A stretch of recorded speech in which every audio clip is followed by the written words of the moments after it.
Iniinda ng mga naapektuhan na lindol ang kawalan ng mapagkukunan ng malinis na inuming tubig. Problema rin ang supply ng kuryente.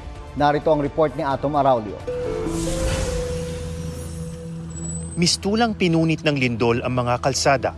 Niyupi ang mga haligid pader ng mga istruktura. Ganyan ang sitwasyon sa Bogo City, Cebu na pinakamalapit sa epicenter ng lindol. Ang ilang bahay, wala ng dingding. Damay pati ang sasakyan. At tigil ang ilang negosyo. Ang mga residente, halos gumuho na rin ang pinanghahawakang pag-asa. So ganito yung sitwasyon ng mga kababayan natin dito ngayon.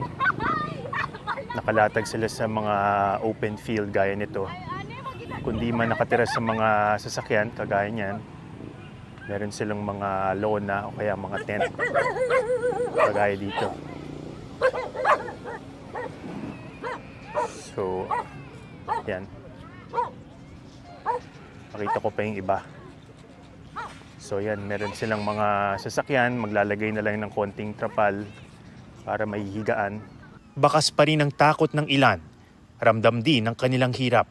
Isa po ang sitwasyon nyo ngayon. Tapos mahirap po dahil hindi kami kauwi sa amin kasi nagiba ang bahay namin. May dalawa akong anak. Hindi namin kaya umuwi doon. Yung iba mas maliliit kagaya nitong nasa likod.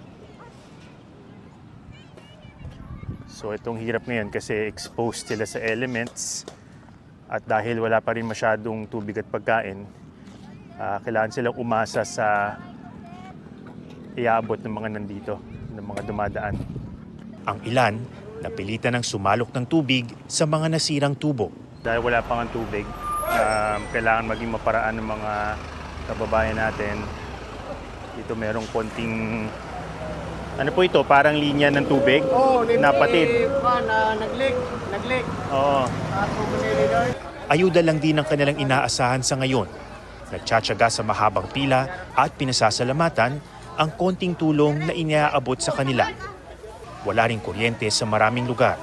Siksikan ang mga nagcha-charge ng kanilang cellphone. Maraming lugar dito sa bandang poblasyon sa Bogo ang nasira. Mga gusali kagaya nitong nasa likod ko ngayon. Ito medyo kailangan natin mag-ingat. Actually, marami kasing mga pitak-pitak. Sa pinakahuling tala, 1.6 billion pesos ang halaga ng pinsala sa government structure sa Bogo City. Atom Araulio, nagbabalita para sa GMA Integrated News.